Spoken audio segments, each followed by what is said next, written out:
Welcome to the deep dive.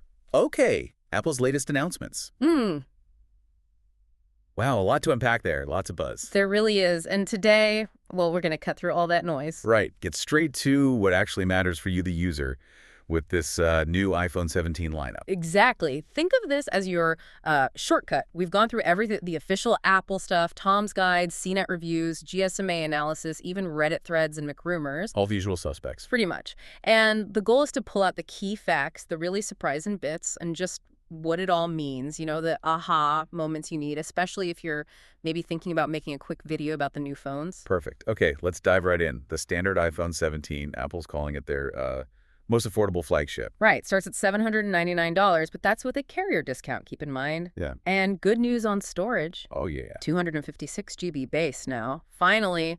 Or you can get 512 GB. That's a welcome change. And colors, always important. 5 new ones: black, lavender, mist blue, sage, and white. Pretty nice palette. Sage sounds interesting. Yeah. And availability. Yeah. When can people get their hands on it? Pre-orders start this Friday, September 12th. Yeah. Then the actual launch is the week after, September 19th. Okay, pretty quick turnaround. So what's the big story with this standard model? Well, what's really compelling, I think, is how many sort of pro features are trickling down, things you used to have to pay more for. Like what? Okay, the display first. It's a 6.3-inch Super Retina XDR. Beautiful screen. But the big news, promotion. Ah, the high refresh rate on the standard model. Yes. Adaptive 1 to 120 hertz. That's the first for the non-pro iPhone. It means everything just feels incredibly smooth, scrolling animations. And it helps with battery life too, right? Adapting the speed. Exactly. Plus, it enables the always-on display, which is, you know, pretty handy. They've also trimmed the borders down, made them thinner. Nice. And get this, 3,000 nits peak outdoor brightness. Wow. Okay. So no more squinting at your phone in the sun. Hopefully not. It's apparently twice the outdoor contrast compared to the last gen. Much easier to see. That really does elevate the standard model, doesn't it? Makes it feel more premium. But, you know, with these fancy screens, what about toughness? Are they more fragile? Good question. Apple's introduced Ceramic Shield 2. Okay. They're claiming it's got 3 times better scratch resistance than before, and it supposedly reduces glare, too. Tougher and less glare. Practical stuff. People appreciate that. Definitely. Less worry about drops, easier to use outside, win-win. Okay, so the screen's tougher, brighter. Awesome. But let's shift to maybe the biggest feature for many people, the cameras.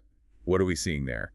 This is prime stuff for any video review. Oh, yeah. Big upgrades here, too. The front camera, they're calling it center stage. It's 18 megapixels. 18. And it's their first square sensor on an iPhone. Gives it a wider field of view, which is great for photos. And it uses AI to expand the view for group shots so everyone fits. Oh, clever. Plus, you can shoot photos or video in portrait or landscape while holding the phone vertically. Much more natural for, like, TikTok or Instagram stories. Okay, that's actually really smart. And it does ultra-stabilized 4K HDR video. Oh, and dual capture. Dual capture, meaning? You can record with the front and rear cameras at the same time. Think reaction videos, vlogging. It's pretty neat. Whoa, okay. Content creators will love that. What about the rear cameras? It's a 48-megapixel dual fusion system. Basically, it uses computational photography, combining data, lots of smarts behind the scenes. Right. You get the main camera, which also gives you an optical quality 2x telephoto zoom. And then there's an ultra-wide with a 4x resolution improvement, better landscapes, and apparently much better macro shots, too. Sounds like a really versatile system for the standard model. Any other, like, creative software features? Yep. Next-gen photographic styles are built in for customizing the look before you shoot. And iOS 26 adds a new bright style meant to enhance skin tones and make things pop. Oh, and if you have an Apple Vision Pro, or plan to get one, the iPhone 17 can capture spatial photos and videos for that immersive playback. Right, tying into the whole spatial computing thing. Okay, cameras sound impressive, but you need the horsepower to back it all up, right? What's inside, and how's the battery? Under the hood, it's the new A19 chip. A19. Yeah, 3rd gen 3nm tech, super efficient, super powerful. The CPU is like 1.5 times faster than the A15 a couple of years ago. The GPU, more than twice as fast. So gaming, editing video on the phone should handle it easily. Should fly. It's got these things called neural accelerators built into the GPU cores now, too. Basically, dedicated bits for handling AI tasks super quickly right on the device. for all the new Apple Intelligence stuff. Exactly. Things like live translation, image generation. It happens locally, keeps your data private, and works even offline for some features. And the million-dollar question, battery life. Apple's promising all-day battery life, as usual, but the numbers are pretty specific. Up to 30 hours of video playback. 30. That's quite a jump from the iPhone 16, isn't it? It is an 8-hour improvement, apparently. Plus, there's a new adaptive power mode in iOS 26 that learns your habits to save juice and faster charging. 50% in 20 minutes if you have a 40W adapter. Okay, solid improvements all around to the standard 17. Performance, battery, cameras, display. Seems like a really strong offering. What about connectivity in the new iOS? Connectivity gets a boost with Apple's own N1 wireless chip. That enables Wi-Fi 7, Bluetooth 6, and Thread. Wi-Fi 7 already. Wow. Yeah, should mean better performance for things like AirDrop, personal hotspot, and Thread is that smart home protocol makes devices talk more reliably. Also, eSIM only in more countries now. More secure, easier for travel. Right, no more physical SIM trays in many places. Yeah. And iOS 26 launches soon. September 15th. It's got this new liquid glass design aesthetic. Sounds interesting. More translucent, maybe. Love to see that. And then all the Apple Intelligence features we touched on. Live translation and messages, FaceTime, phone calls. Visual Intelligence circle something on screen to search or act on it. And a new Apple Games app hub. Lots packed into iOS 26 then. Okay, so that's the baseline iPhone 17. Now what about the premium end? The iPhone 17 Pro and Pro Max.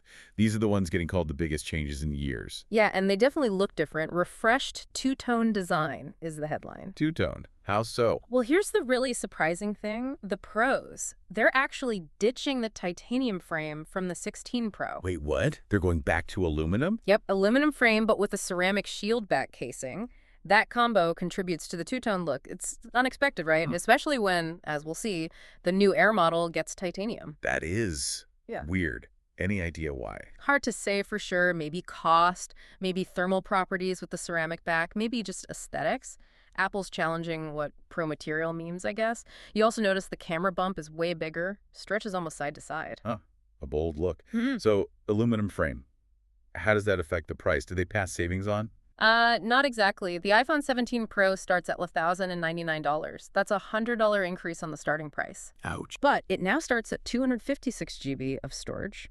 So if you compare it to last year's 256 GB 16 Pro, the price is actually the same. Ah, okay. So you're forced into more storage, but the price for that tier is flat. What about the Pro Max? That stays at $11,199, also starting at 256 GB. So same price, more base storage. Got it. And colors for the Pros. Silver, deep blue, and the one everyone's talking about, cosmic orange. Cosmic orange, definitely a statement. It really is. Very different for Apple's Pro line. Okay, people buying Pro models usually care a lot about the cameras. What's the story there? Is it a big leap? Huge leap, potentially. For the first time, both Pro models get a triple 48-megapixel system. All three lenses are 48 MP. All three. Main, ultra-wide, and a brand new 48 MP telephoto with 4x optical zoom. Apple says it delivers 8x optical light quality, plus up to 40x digital zoom. Wow.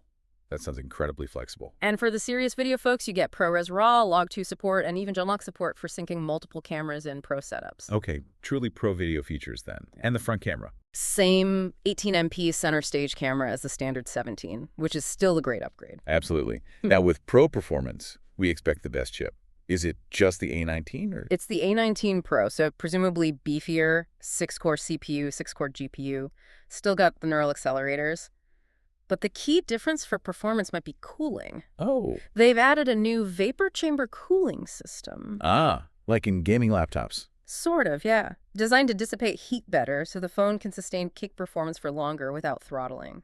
Think intensive gaming, long 4K video exports, that kind of thing. Should stay cooler and faster. That's a significant upgrade for power users, definitely. And does that translate to better battery life too, or does the power draw cancel it out? No, battery life gets a boost too. The Pro Max is now rated for, wait for it, 39 hours of video playback. 39, up from 33. Yep, big jump. The standard Pro goes up to 33 hours from 27, so significant gains for both. Wow. And they also get the faster 20-minute charge to 50%. Impressive endurance. Okay, Pro models sound powerful, refined, if a little surprising with the aluminum, but then there's the new kid. Right. This is where it gets really interesting. The iPhone Air. And the headline here is, it's thin, like wildly thin. 5.6 millimeters. and only 165 grams. It's apparently incredibly light. And here's the twist we mentioned. Hmm. This one has the titanium frame, right? Correct. The super thin air gets titanium, while the chunkier Pros get aluminum. Go figure. It's a strange choice, but maybe it's about maximizing that lightweight feel for the Air. Could be. It definitely positions the Air differently. Priced at $999, sitting between the standard 17 and the Pro. So who is this for? Well, analysts like Nabila Popel at IDC see it as maybe a strategic design shift, possibly paving the way for a foldable next year. It seems targeted at users who prioritize that sleek, lightweight design above everything else. Okay, so thin and light, titanium frame. Does it compromise elsewhere? What's the screen like? Yep. Screen seems top-notch. 6.5 inches, so a good size. It's promotion 120 hertz, always on, ceramic shield 2, the anti-reflective coating, and that same 3000 nit peak brightness. So you get the pro-level display tech in this super thin body. Yeah. What about the chip? Is it the A19 or A19 Pro? It gets the A19 Pro. Oh, well, okay. Yeah, so Pro performance, plus the N1 chip for Wi-Fi 7, Bluetooth 6, and the updated C1X 5G modem.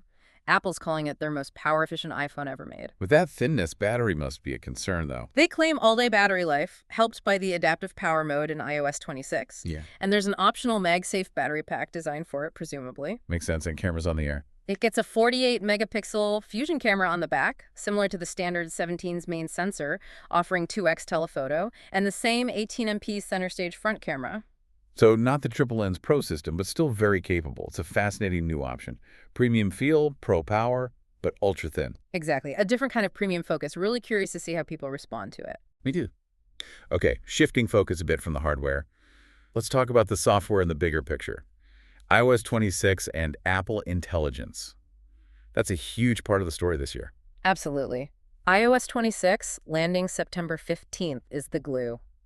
And Apple Intelligence is front and center, but with that Apple privacy spin. Right. The live translation, the visual intelligence search. Yeah, and the on-device processing for a lot of it. Call screening, message summaries, helping you manage notifications.